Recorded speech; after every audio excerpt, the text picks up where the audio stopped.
ආයුබෝවන් අපේ ජීවිත පාලනය කරන හැබැයි අපි ගොඩක් වෙලාවට දකින්නේ නැති රහස් බලවේගයක් තියෙනවා. අන්න ඒක තමයි අපේ පුරුදු. ඉතින් අද අපි Charles ඩුහිග්ගේ The Power of Habit කියන නියම පොත පදනම් කරගෙන මේ පුරුදු අපේ සාර්ථකත්වයට අසාර්ථකත්වයට ඇත්තටම අපේ මුළු ජීවිතේටම කොහොමද බලපාන්නේ කියලා ගැඹුරින් කතා කරමු. කවදා හරි පොඩ්ඩක් හිතලා තියෙනවද? ඇයි හැමදාම උදේට ඇඳේ එකම පැත්තකින් නැගිටින්නේ? නැත්නම් හැමදාම ඔෆිස් යද්දී අර එකම පාර පාවිච්චි කරන්නේ? මේව අපි ලොකවට හිතලා මතලා ගන්න තීරණ නෙවෙයි නේද? අන්න ඒව තමයි අපේ ජීවිතේටම කාවැදිලා තියෙන පුරුදු කියන්නේ. මේක නම් ඇත්තටම පුදුම හිතන කාරණයක්. අධ්‍යයන වලින් කියවන විදිහට අපි දවසකට කරන්න දේවල් වලින් 70%ක්ම හිතන්නකෝ 40% එකක්ම දැනුවත්ව ගන්න තීරණ නෙවෙයිලු. ඒවා පුරුදු. ඒ කියන්නේ අපේ ජීවිතෙන් භාගයක්ම වගේ දුවන්නේ ඔටෝ පයිලට් මොඩ් එකේ වගේ. හොඳයි. එහෙනම් කොහොමද මේ හැම පුරුද්දක්ම හැදෙන්නේ? මේකට හරිම සරල විද්‍යාත්මක ක්‍රියාවලියක් තියෙනවා.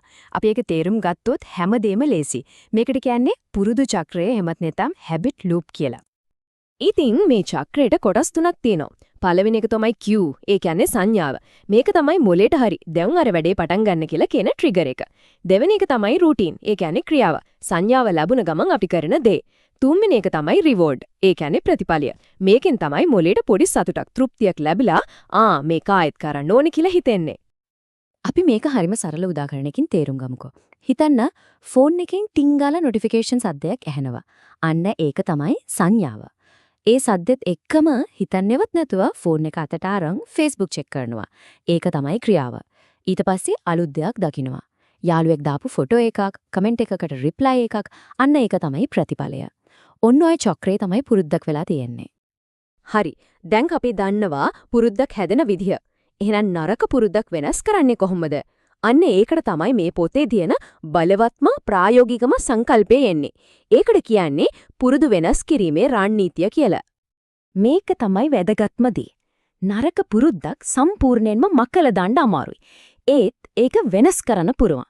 ඒ කියන්නේ අපි පුරුද්ද නැති කරනව නෙමෙයි, ඒක වෙනත් හොඳ දිශාවකට යොමු කරනවා.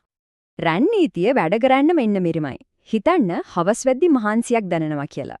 ඒක තමයි සංඥාව. සාමාන්‍යයෙන් මොකද කරන්නේ? පැණි රස දෙයක් කනවා. ඒක තමයි ක්‍රියාව. ඒකෙන් පොඩි සැහැල්ලුවක් දැනෙනවා. ඒක තමයි ප්‍රතිඵලය. දැන් රණනීතියට අනුව අපි සංඥාවයි ප්‍රතිඵලයයි ඒ විදිහටම තියලා මැද තියෙන ක්‍රියාව විතරක් මාරු කරනවා. ඒ කියන්නේ මහන්සි දැනුනම පැණි රස කන එක විනුවට යාළුවෙක්ට කෝල් එකක් කරන් පොඩ්ඩක් කතා කරනවා. බලන්න ප්‍රතිඵලය ඒකමයි. සැහැල්ලුවක් ලැබෙනවා. ඒත් නරක පුරුද්ද හොඳ පුරුද්දකින් ආදේශ වෙලා. සමහර පුරුදු තියෙනවා ඒ එක පුරුද්දක් වෙනස් කරොත් ඒකෙන් දාම ප්‍රතික්‍රියාවක් වගේ ජීවිතයේ අනිත් හැම දෙයක්ම වගේ ධනාත්මකව වෙනස් වෙනවා. අන්න ඒවට තමයි කියන්නේ කීස්ටෝන් හැබිට්ස් එම නැත්නම් මූලික පුරුදු කියලා. උදාහරණයක් විදිහට ලාභය අඩු වෙලා තිබුණු ලොකු ඇලුමිනියම් සමාගමක අලුත් ප්‍රධානියා අවධානය යොමු කළේ සේවක ආරක්ෂාවට විතරයි. ඒ එක පුරුද්ද නිසා සේවකයන්ගේ කාර්යක්ෂමතාවය ඉහළ ගිහින් සමාගමේ ලාභය 5 ගුණයකින් වැඩි වුණා. ඒ වගේම තමයි නිතිපතා ව්‍යායාම කරන එක. ඒක පටන් ගත්තම ඉබේම හොඳක කන්න, හොඳක නිදා ගන්න, වැඩවලට වැඩි අවධානයක් දෙන්න වගේ තවත් හොඳ පුරුදු ගොඩක් ඇති වෙනවා. හරි. දැන් අපි බලමු පුරුදු සහ අදිෂ්ඨානය. ඒ කියන්නේ will power අතර තියෙන සම්බන්ධය මොකක්ද කියලා. මොකද්ද මේ will power ගැන තියෙන ඇත්ත කතාව? අදිෂ්ඨාන ශක්තිය කියන්නේ හරියට මාංශපේශියක් වගේ සීමිත දෙයක්. නැත්නම් ෆෝන් එකක බැටරියක් වගේ. දවස පුරා පාවිච්චි කරද්දී ඒක වෙහෙසටපත් වෙනවා, බැටරිය බහිනවා. අන්න ඒකයි ගොඩක් වෙලාවට හවස් වෙද්දී අපිට නරක පුරුදු වලට යොමු වෙන්නේ ලොකු පෙළඹවීමක් එන්නේ. මොකද ඒ වෙද්දී අපේ අදිෂ්ඨාන ශක්තිය ගොඩක් දුරට ක්ෂය වෙලා. එනම් මේකට විසඳුම මොකද්ද?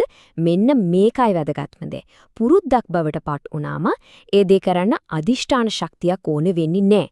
ඒක ස්වයංක්‍රීයවම සිද්ධ වෙනවා.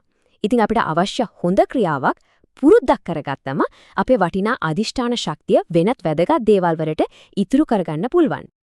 එහෙනම් මේ හැම දෙයකින්ම අපිට ගන්න තියෙන ප්‍රධානම පණිවිඩය තමයි මේ.